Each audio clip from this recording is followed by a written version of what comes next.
हर दिल की धड़कन। और मैं हूं आपका रेडियो होस्ट और दोस्त आरजे साहिल मुजफ्फर, और आप अभी समाप्त कर रहे हैं अपना फेवरेट शो, जी हां, दिल की बात साहिल के साथ। जी हां दोस्तों, कभी कभी हमें मौका मिलता है कि अपने शो में हम किसी खास गेस्ट से दिल की बात करें। आज जो खास मेहमान, she is very young, dynamic and talented physiotherapist, उनका नाम है सीरत नबी। उनसे बात करेंगे और वो कुछ खास इंफॉर्मेशन हमें देंगी कोविड के रिलेटेड। सीरत, अस्सलाम वालेकुम और वेलकम करते हैं हम आपका रेडियो चिनार के स्टूडियो में। Thank you so much sir. कैसे आप Seerat? How are you doing? अल्हम्दुलिल्लाह, I am fine. How are you sir? अल्हम्दुलिल्लाह, आई एम फाइन। तो सीरत, सबसे पहले हम आपसे ये जानना चाहेंगे कि अभी कोविड-19 का दौर चल रहा है, अक्रॉस द वर्ल्ड लोग बहुत ही ज्यादा परेशान हैं, तो हर कोई अपनी तरफ से कंट्रीब्यूट करना चाहता है। आप अभी काम कर रही हैं ब्रेनप्रेन्योर्स चाइल्ड डेवलपमेंट सेंटर पे, जो कि आपका एक सेंटर श्रीनगर में है और एक जम्मू में है। आप बच्चों के साथ बहुत ज्यादा कनेक्टेड हैं, और इस लॉकडाउन में आपने जो इनिशिएटिव लिया है कि फिजियोथेरेपी के थ्रू जो कोविड पेशेंट्स हैं उनके लिए कुछ टिप्स आपने रेडी की हैं, तो आप बताइए मुझे कि as a physiotherapist how can you contribute to the society in this pandemic? First of all, thank you so much, sir, for this question. As we know कि COVID-19 जो है वो मोस्टली इफेक्ट करता है हमारे लंग्स को, और जो हमारा लंग्स है वो that is the most important organ for breathing. जी ठीक है। ब्रीदिंग की बात अगर हम करें तो ब्रीदिंग जो है ये एक वाहिद प्रोसेस है जो डिलीवर करता है oxygen wherever it is needed in the body and remove करता है कार्बन डाइऑक्साइड। एंड ब्रीदिंग क्या होती है, यानी कि जिससे हम सांस लेना कहते हैं, इसमें दो प्रोसेसेस होती हैं, इंस्पिरेशन यानी कि सांस लेना और एक्सपिरेशन सांस छोड़ना। जी। जब इस कोविड-19 में क्या होता है, जो कोविड की मोस्ट कॉम्प्लिकेशन हमें देखी जाती है कि वो है निमोनिया। निमोनिया में क्या होता है, लंग जो है डिटोरिएट हो जाता है विद टाइम, और लंग की जो कैपेसिटी होती है फॉर गैसेस एक्सचेंज वो बहुत ही कम हो जाती है। That become serious threat to his or her recovery. अगर कोविड पेशेंट होता है तो उसकी जो लंग कैपेसिटी है वो डिक्रीज हो जाती है, गैसेस एक्सचेंज पूरी तरीके से नहीं हो पाता है, ऑक्सीजन हमारे लंग्स को प्रॉपरली नहीं मिलता है। So as a physiotherapist, I suggest each and every individual to do breathing exercises at least 3 times in a day. जी सीरत, यहाँ पे हम जानना चाहेंगे, जो ब्रीदिंग एक्सरसाइज की आपने बात की, इन जनरल अगर हम करें तो सब करें तो बहुत ही अच्छा है। अगर पर्टिकुलरली हम कोविड पेशेंट्स की बात करें, क्योंकि ऑक्सीजन सैचुरेशन को भी मॉनिटर करना होता है और बहुत से केसेस में देखा ये भी गया है कि ऑक्सीजन लेवल कम होती है, तो ब्रीदिंग एक्सरसाइज की जब आपने बात की तो आप थोड़ा डिटेल में हमारे लिसनर्स को बताइए कि ब्रीदिंग एक्सरसाइज कैसे करना। जी बिल्कुल। ब्रीदिंग एक्सरसाइजेज जो होती हैं वो ऐसी एक्सरसाइजेज होती हैं जो हेल्प करती हैं strengthening of the muscles of respiration. Strengthening से क्या मुराद है? स्ट्रेंथनिंग मीन्स जो हमारी मसल्स होती है ना अराउंड द रेस्पिरेशन, जिसकी वजह से हम सांस ले पाते हैं और सांस को छोड़ते हैं, वो कुछ इंपॉर्टेंट मसल्स होती है। उन्हीं मसल्स की हमें स्ट्रेंथनिंग करवानी है, यानी कि उन मसल्स को हमें स्ट्रांग बनाना है, उनको मजबूत करना है। जो हमारी मेन मसल होती है ब्रीदिंग की वो होती है डायफ्राम। ये एक डोम शेप्ड मसल होती है हमारी बॉडी में, जो कि इम्पोर्टेंट होती है फॉर इंस्पिरेशन एंड एक्सपिरेशन। यही डायफ्राम जो है कंट्रैक्ट होता है, तब जाकर हम सांस ले पाते हैं, और डायफ्राम जो है रिलैक्स हो जाता है, तब हम सांस बाहर छोड़ते हैं। ब्रीथिंग एक्सरसाइजेज यही एक्सरसाइजेज होती हैं जब ये मसल्स को हम स्ट्रांग करते हैं। ब्रीथिंग एक्सरसाइजेज जो है ये एक फंडामेंटल इंटरवेंशन है, सिर्फ कोविड को प्रिवेंट करने के लिए नहीं, बाकी जितने भी रेस्पिरेटरी प्रॉब्लम्स है, जैसे ब्रोंकाइटिस होता है, एज्मा होता है, सीओपीडी होता है, इन सारी एक्यूट और क्रोनिक पल्मोनरी डिजीजेस को प्रिवेंट करने के लिए ब्रीदिंग एक्सरसाइजेज जो है वो एक प्राइमरी इंटरवेंशन है। बहुत सारी टाइप्स की ब्रीदिंग एक्सरसाइजेज होती हैं, जैसे मैं बताऊंगी कुछ। जैसे डायफ्रेगमेटिक ब्रीदिंग एक्सरसाइज होती है जिसको हम एब्डोमिनल ब्रीदिंग या बेली ब्रीदिंग एक्सरसाइज कहते हैं। सेगमेंटल ब्रीदिंग एक्सरसाइज होती है, पर्स लिप ब्रीदिंग एक्सरसाइज होती है। ब्रीदिंग एक्सरसाइजेज जो है वो इंड्यूस करती है रिलैक्सेशन, वो प्रिवेंट करती है स्ट्रेस को प्रिवेंट करती है। ब्रीदिंग एक्सरसाइजेज स्पेशली इस कोरोना के दौर में क्या करती है, ये कोरोना पेशेंट्स को सिखाती है कैसे how to deal with episodes of dyspnea, यानी कि जो शॉर्टनेस ऑफ ब्रेथ होती है, गैसेस एक्सचेंज पूरी तरीके से नहीं हो पाता है, ब्रीदिंग एक्सरसाइजेज जो है ये इसमें एनहांस करती है। हमें क्या करना चाहिए, मैं यहाँ पर एक टेक्निक आपको बताऊंगी।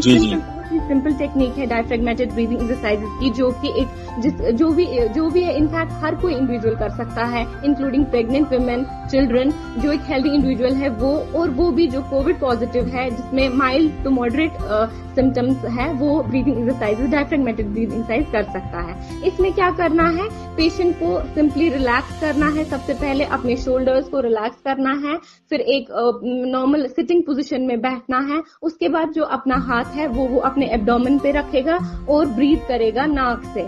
जो ही जब वो ब्रीथ करेगा उसको ये फील होना चाहिए कि जो उसकी बेली है, जो उसका पेट है, कि वो बाहर आना चाहिए। और ब्रीदिंग के टाइम वो काउंट करेगा 1, 2 और 3 एंड फिर एक्सहेल करेगा, यानी कि धीरे धीरे सांस छोड़ेगा थ्रू दी माउथ। यहाँ पर बस एक चीज का ख्याल रखना है कि जब वो एक्सपायर कर रहा होगा, जब वो सांस बाहर निकाल रहा होगा, उसको बिल्कुल धीरे धीरे सांस जो है वो छोड़नी है। ये तो हो गई एक ब्रीदिंग एक्सरसाइज। दूसरी मैं आपको बताऊंगी जो कि बहुत ही इजी है, जिसको हम पर्स लिप ब्रीदिंग कहते हैं। उसमें भी एक नॉर्मल पोजीशन पे, सिटिंग पोजीशन पे बैठेगा इंसान, एक पर्सन बैठेगा। उसके बाद जो है एक डीप ब्रेथ लेगा थ्रू नोज, उसके बाद अपने जो उसका जो माउथ है उसको पर्स करेगा, जैसे फिश का माउथ होता है ना, वो अपने दोनों लिप्स क्लोज लाएगा, जैसे फिश का माउथ होता है, बिल्कुल पर्स करेगा और फिर एक्सहेल करेगा बहुत ही धीरे धीरे। ये जो 2 एक्सरसाइजेज मैंने आपको बताई, डायफ्रेगमेटिक ब्रीदिंग एक्सरसाइज और पर्स लिप ब्रीदिंग एक्सरसाइज, ये दोनों है, ये बहुत ही इंपॉर्टेंट है एनहांस करने के लिए वेंटिलेशन प्रोसेस। और जो ये ब्रीदिंग एक्सरसाइजेज है ये एक इंडिविजुअल कर सकता है 10 रिपीटेशंस और 3 टाइम्स इन अ डे। और एज अ फिजियोथेरेपिस्ट मैं ये रिकमेंड करूंगी कि जो आप ब्रीदिंग एक्सरसाइज सुबह स्टार्ट करें वो एम्प्टी स्टमक करें, और जो दिन में करेंगे वो लंच से पहले करेंगे, और जब शाम को करेंगे एक और सेशन तो डिनर से पहले करेंगे। जी, मैं अपने लिस्टर्स को ये बताता चलूं कि अगर उन्होंने अभी ट्यून इन किया है तो वो सुन रहे हैं दिल की बात साहिल के साथ on your favourite radio station radio Chinar 90.4 हर दिल की धड़कन। मैं हूं आपका रेडियो होस्ट और दोस्त आरजे साहिल मुजफ्फर, और आज हम अपने शो पे बात कर रहे हैं यंग फिजियोथेरेपिस्ट सीरत नबी से, जो हमें कुछ ब्रीदिंग एक्सरसाइजेज के बारे में बता रही हैं जो कि कोविड के टाइम में बहुत ही कारआमद हैं। सीरत, आपसे यहाँ पे ये हम जानना चाहेंगे, ये जो एक्सरसाइजेज आपने बताई, फॉर एग्जांपल अगर कोई कोविड पेशेंट है और वो एक्सरसाइजेज कर रहे हैं, क्या कोई स्पेशल प्रिकॉशंस लेने की जरूरत है कोविड पेशेंट्स के लिए?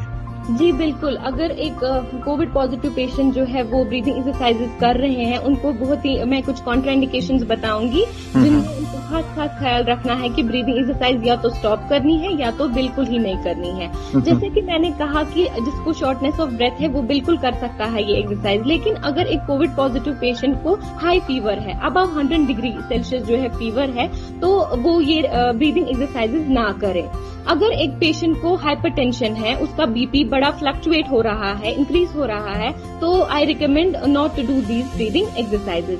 अगर अब आप ब्रीदिंग एक्सरसाइजेज कर रहे हैं तो अगर आपको कोई सॉर्ट ऑफ चेस्ट पेन लग रही है, चेस्ट प्रेशर लग रहा है, तो इमीडिएटली स्टॉप करें और अपने डॉक्टर से कंसल्टेशन लें कि क्यों हो रही है ये चेस्ट पेन। अगर अब आप कर रहे हैं ये एक्सरसाइजेस तो आपको क्लमजी फील हो रहा है, आपकी जो हार्ट बीट है वो थोड़ी सी ज्यादा हो रही है या थोड़ी कम हो रही है, तो आपको ये ब्रीदिंग एक्सरसाइजेस स्टॉप करनी पड़ेगी। और जो ही आप एक्सरसाइजेस कर रहे हैं, आप तो डीप ब्रेथ ले रहे हैं, लेकिन जब आप वापस एक्सहेल कर रहे हैं, सांस को छोड़ रहे हैं, तो बिल्कुल धीरे धीरे छोड़नी, क्योंकि अगर आप फोर्सफुली अपनी सांस को छोड़ेंगे तो लंग्स में ब्रोंकोस्पाज्म आ सकता है।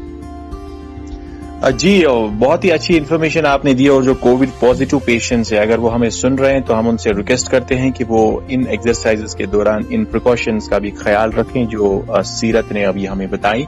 तो प्रोग्राम को आगे बढ़ाते हुए आपसे हम ये भी जानना चाहेंगे सीरत कि क्या कुछ और एक्सरसाइजेस या एक्टिविटीज हैं जो एक कोविड पॉजिटिव पेशेंट जब वो आइसोलेशन में रहते हैं वहां पे वो कर सकते हैं जिनसे उनको फायदा मिले? जी बिल्कुल, सबसे पहले जो है माइल्ड और टू मॉडरेट केसेस में तो रिकवरी बहुत ही इजीली हो जाती है और उनको स्पेशल ट्रीटमेंट जरूरत नहीं पड़ती है। तो मैं कुछ एक्टिविटीज और एक्सरसाइजेस बताऊंगी जो एक Covid positive patient home isolation या किसी भी आइसोलेशन सेंटर में कर सकता है। जहां सबसे पहली जो इम्पोर्टेंट चीज है कि जहां पर भी वो है उसका जो रूम है वो वेल वेंटिलेटेड होना चाहिए, और जो उसने क्लोथिंग लगाई हुई है तो वो लूज होनी चाहिए, टाइट क्लोथिंग नहीं होनी चाहिए, क्योंकि उसकी वजह से सफोकेशन हो सकता है। थर्ड थिंग जो है कि उस इंडिविजुअल को क्या है, हाइजीन का बहुत इंपॉर्टेंट ध्यान रखना है। उसको रेगुलरली अपने क्लोथ्स जो है वो चेंज करने हैं, अपने हैंड्स को फ्रीक्वेंटली सैनिटाइज करना है। उसके बाद वो क्या करेगा कि ये आजकल कश्मीर में या कहीं भी मिथ है कि अगर पॉजिटिव आ गया तो अब बस इसको आराम करना है, लेकिन ऐसा बिल्कुल नहीं करना है। एज अ फिजियोथेरेपिस्ट मैं आपको बताऊंगी कि अगर आप पॉजिटिव पेशेंट है, आपके घर में भी है कोई पॉजिटिव पेशेंट, तो उसको मैं ये बोलूंगी कि हर 1 घंटे के बाद वो उसी रूम में जहां पर वो है, वो उसी रूम के अराउंड जो है वो वॉक करे। हर 1 घंटे जो है अपनी जो पोजीशन है वो चेंज करे। अगर वो अभी बैठे हैं तो आफ्टर 1 आवर वो प्लीज थोड़ा सा वॉक करे, एटलीस्ट 20 to 50 स्टेप्स ले। उसके बाद अपनी पोजीशन चेंज करे, जैसा प्रोनिंग करे, यानी कि प्रोनिंग का मतलब होता है वो बेली के ऊपर सोए, एटलीस्ट 30 मिनट तक वो वैसी पोजीशन रखे। उसके अलावा वो खड़े होकर थोड़ी सी जॉगिंग करे, उसके बाद स्टैंडिंग होकर थोड़ी सी मार्चिंग करे उस प्लेस पे, और सबसे ज्यादा अपडेटेड रहे, ज्यादा से ज्यादा पानी पिए। और क्या करे, ये देखा गया है कि अगर 24 आवर्स तक कंप्लीटली इंसान बेड रिडन हो जाता है ना, सोता ही रहता है, तो ओवरऑल 4% जो बॉडी मास हो जाता है वो लॉस होता है। तो मैं ये कह रही हूँ हर एक जो भी अभी आइसोलेशन सेंटर में है कि प्लीज फिजिकल एक्टिविटी में रहिए, अपने आप को ज्यादा स्ट्रेस फील मत करवाइए, स्टोरी बुक्स पढ़िए, गाने सुनिए और फिजिकल एक्टिविटीज और ब्रीदिंग एक्सरसाइजेस कीजिए। जी बिल्कुल सीरत, आपसे यहाँ पे हम ये भी जानना चाहेंगे, अगर कोई कोविड पॉजिटिव पेशेंट है, वो फुल्ली रिकवर अप हो चुका है और फिर वो वीकनेस होती है, और क्या उन पेशेंट्स के लिए कुछ एक्सरसाइजेस हैं जो आप हमारे लिसनर्स के साथ शेयर करना चाहेंगे, जो पोस्ट कोविड एक्सरसाइजेस हैं? जी बिल्कुल, सबसे पहले मैं बताना चाहूंगी जो उन लोगों को जो नेगेटिव हुए हैं, जो फुली रिकवर हुए हैं, उनको मैं ये बताना चाहती हूँ कि वो अपना लाइफस्टाइल जो है वो चेंज करे, वो अपना हेल्दी लाइफस्टाइल बनाइए। सबसे पहले उनकी हम बात करेंगे फूड की, कि वो फूड जो है वो हेल्दी फूड ले, ग्रीन लीफी वेजिटेबल्स ले, पल्सेस ले, लिग्यूम्स ले, फिश फ्रूट्स ले, और सबसे इम्पोर्टेंट चीज कि वो शुगर को अवॉइड करे, जो जंक फूड है, फास्ट फूड है, उनको अवॉइड करे, जो हाई ऑयली फूड्स है उनको अवॉइड करें, और वो सबसे इम्पोर्टेंट चीज अपने आप के लिए टाइम निकाले। हर दिन एटलीस्ट वो 30 मिनट्स वॉक करें, ब्रीदिंग एक्सरसाइजेस करें। अगर आप चाहते हैं कि आप under the specialist breathing exercises करना चाहते हैं तो आप brain trainer, child development centre को डायरेक्ट कांटेक्ट कर सकते हैं, और आप under the supervision of physiotherapist ये सारी एक्सरसाइजेस सीख सकते हैं। इसके अलावा अगर आप ब्रीदिंग एक्सरसाइजेस किसी वीडियो पे देख रहे हैं, हमारे यूट्यूब चैनल पे भी वीडियोस है, आप वो देख सकते हैं जी।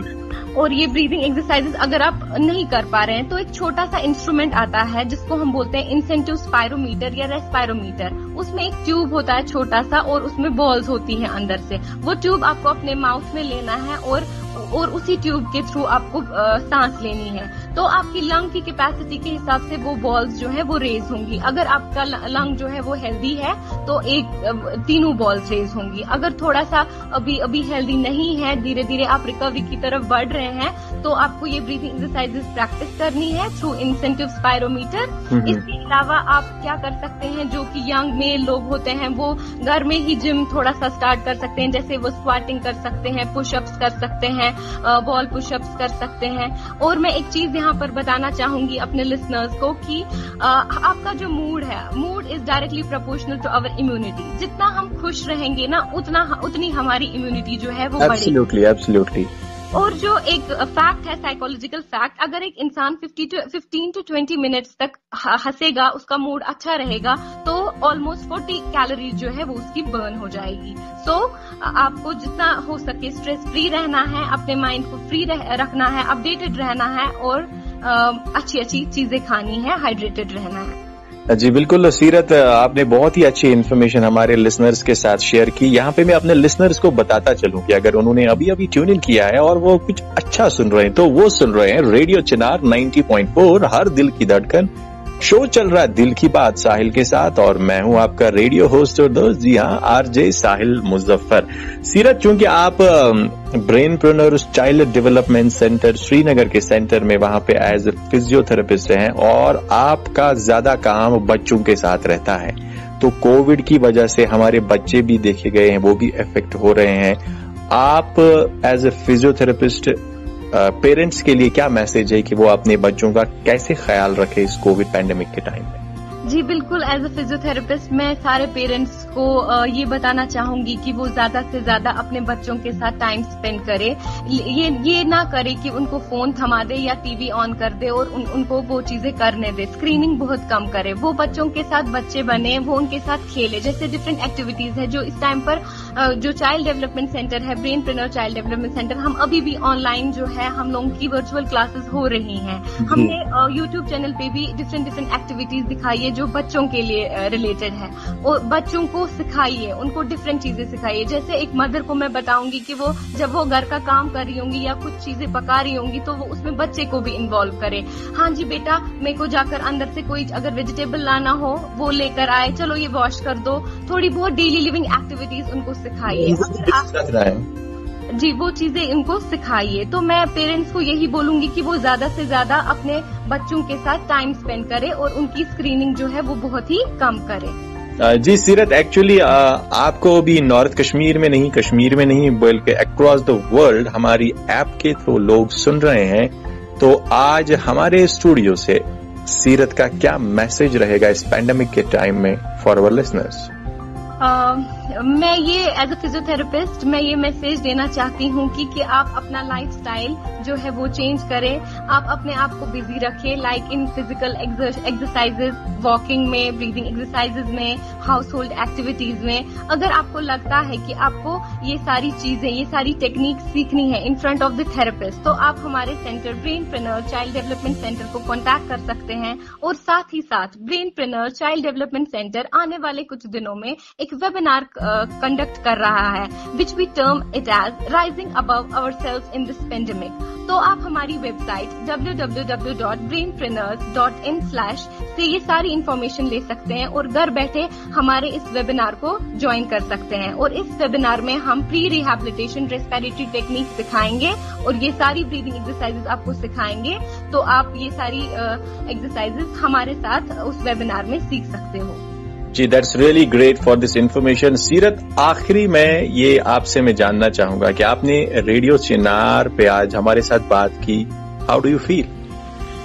It feel so good and मैं बहुत ही थैंक यू आप सबको बोलना चाहती हूँ कि आपने मुझे ये इन्फॉर्मेशन थोड़ा बहुत कंट्रीब्यूट करने का मौका दिया as a physiotherapist. I am really grateful to you sir. Thank you so much. Thank you so much Seerat, आपने हमारे साथ बात की और हमारे लिसनर्स तक कुछ वैल्यूएबल इंफॉर्मेशन पहुंचाई। इंशाल्लाह आने वाले दिनों में आपसे फिर बात करेंगे। तब तक के लिए आपका और हम सबका अल्लाह निगहबान। Thank you so much.